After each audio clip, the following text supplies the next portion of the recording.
তো এই যে আমরা তো বোট থেকে এখন রুমে চলে আসছি। আর এটা হচ্ছে আমাদের রুমের পাশেই শপ। এটা হচ্ছে আইসক্রিম। আর এটা কেমন আইসক্রিম আসলে আমার জানা নেই, একটু ইউনিক দেখলাম আর আমি এটা ট্রাই করেছি। এত মজা, অসম্ভব মজা ছিল এই আইসক্রিমটা। আর সমুদ্রের পাশে বসে আইসক্রিম খাচ্ছি।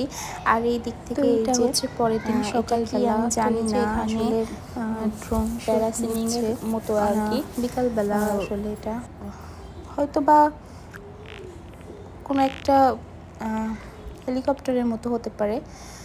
তারপর এটা হচ্ছে পরের দিন সকালবেলা, আমরা হচ্ছে একটু বাহিরে যাচ্ছি আবার। তো চলুন দেখা যাক কোথায় যাচ্ছি, আপনারাও দেখতে পারবেন। আর যাওয়ার পথে দেখলাম অনেকগুলা মাংকি। আমার মেয়েরা তো অনেক পছন্দ করে মাংকি দেখতে, যার জন্য একটু গাড়িটা থেমে মাংকি দেখছিলাম এই আর কি। তো আসলে আমরা অনেক দিন ছিলাম লঙ্কাবিতে গিয়ে, অনেক দিন ছিলাম, যেহেতু আব্বু আম্মুরা আসছে এই জন্য অনেক লং টাইমে সেখানে থাকা হয়েছে। কারণ সমুদ্র সবারই আমাদের পছন্দ, আর সেই সাথে এই দুই পাশের রাস্তার প্রাকৃতিক দৃশ্য আমাকে অনেক টানে, আমার কাছে বেশি ভালো লাগে। দেখেন কত সুন্দর পাহাড়ও দেখা যাচ্ছে। আর এই যে দেখেন, এটা হচ্ছে পুরোটাই পাথরের পাহাড়, ছোট ছোট পাহাড়ের মতো রাখা ছিল।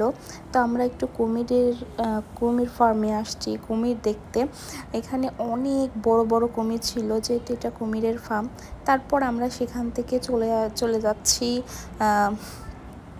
এটা হচ্ছে একটু ওয়াটার, মানে পশু পাখি আছে এখানে, তারপরে ফিশের আন্ডার ওয়াটার আছে এই আর কি। তো এখানেও আমাদের টিকিট পে করে যেতে হয়েছে।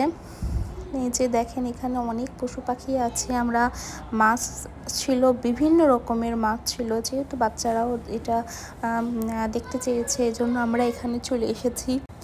এখানে অনেক কিছুই ছিল। তো ঠিক আছে, আপনারা এগুলা দেখতে থাকেন, আমাদের সাথে এনজয় করেন।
এই যে দেখেন কত সুন্দর লাগছে না, কালার কম্বিনেশনটা অনেক সুন্দর। আর এখানে এই যে ঝর্ণার মতন করে দেয়া আছে। আমরা তো অনেক বেশি ছবি তুলেছি। আর সামনে যে দেখি কালারফুল, মানে সমুদ্রের তলদেশে যেমন থাকে না, ঠিক সেইভাবেই রাখা, যাতে আমরাও একটু দেখতে পারি। আর এই যে দেখেন কালারফুল, কত রকমের কালার আছে, খুবই সুন্দর লাগছিল দেখতে। এই যে দেখেন কি সুন্দর, তাই না? আর এই যে একটু প্রকৃতির মাঝে চলে এসেছি, এখানে আমরা অনেক ছবি তুলেছি। আর দেখেন এখানে কিন্তু ছোট্ট একটা পার্কের মতন করা ছিল, বেশ খুবই সুন্দর প্রাকৃতিক। আর এখান থেকে আমরা এর ভেতর থেকেই শপ আছে, শপ থেকেই বের হয়ে যাওয়ার সিস্টেম। এখানে অনেক ধরনের শপ ছিল, আমরা বেশ কিছু কেনাকাটা করেছি এখান থেকে। তো এই যে এখানে হচ্ছে বাচ্চাদের জন্য আছে, সব আছে। আর এই যে দেখেন এই বড় টুইন টাওয়ারটা আমি আমার বাড়ির শোকেসের জন্য নিয়েছি। কেমন হয়েছে জানাবেন সবাই। ঠিক, আল্লাহ।